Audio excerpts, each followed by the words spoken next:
നമസ്കാരം. Alpha palliative care daily ന്യൂസിലേക്ക് സ്വാഗതം. പ്രധാന വാർത്തകൾ.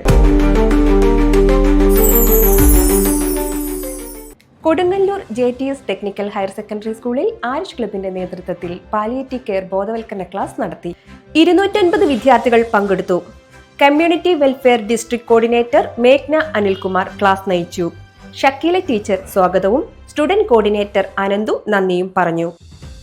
ഈ മാസം 17-18 തീയതികളിലായി കോഴിക്കോട് ഇൻസ്റ്റിറ്റ്യൂട്ട് ഓഫ് പാലിയേറ്റീവ് മെഡിസിന്റെ ആഭിമുഖ്യത്തിൽ കോഴിക്കോട് മെഡിക്കൽ കോളേജിലെ നിള ഓഡിറ്റോറിയത്തിൽ നടക്കുന്ന പാലിയേറ്റീവ് കെയർ നഴ്സുമാരുടെ കോൺഫറൻസിൽ ആൽഫയിൽ നിന്ന് 10 പേർ പങ്കെടുക്കും. ബേബി രാജൻ, സിനി ശ്യാംലാൽ എടമുട്ടം, ജയശ്രീ തളിക്കുളം, VS ഷീജ മതിലകം, MS ലിൻസ കൊടുങ്ങല്ലൂർ, ഡിജി വർഗീസ് പറവൂർ, ഷൈജി ജോസ് ഇരിങ്ങാലക്കുട, ജിൽസ മധു മാള, സിന്ധു വിനയൻ വെള്ളാങ്കല്ലൂർ, ജിനി ജോൺ തൃശൂർ എന്നിവരാണ് പങ്കെടുക്കുന്നത്.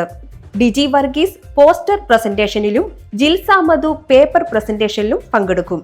പുതിയ വർഷത്തെ പ്രവർത്തനങ്ങൾ ചർച്ച ചെയ്യാൻ ആൽഫയുടെ എല്ലാ സെന്ററുകളുടെയും ഭാരവാഹികളുടെ ഒരു യോഗം ജനുവരി 22 വ്യാഴാഴ്ച കൊച്ചി ഭാരത് ടൂറിസ്റ്റ് ഹോമിൽ ചെയർമാൻ KM നൂറുദ്ദീന്റെ അധ്യക്ഷതയിൽ ചേരും. രാവിലെ 7:30 ബ്രേക്ക്ഫാസ്റ്റോടെ ആരംഭിച്ച് ഉച്ചഭക്ഷണത്തോടെ അവസാനിക്കുന്ന യോഗത്തിൽ ഓരോ സെന്ററിലെയും പ്രധാന ഭാരവാഹികളായ 5 പേരാണ് പങ്കെടുക്കേണ്ടത്.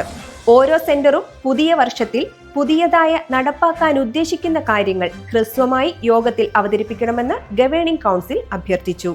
ഇതോടെ ഇന്നത്തെ വാർത്തകൾ അവസാനിക്കുന്നു. ജയ് ഹിന്ദ്.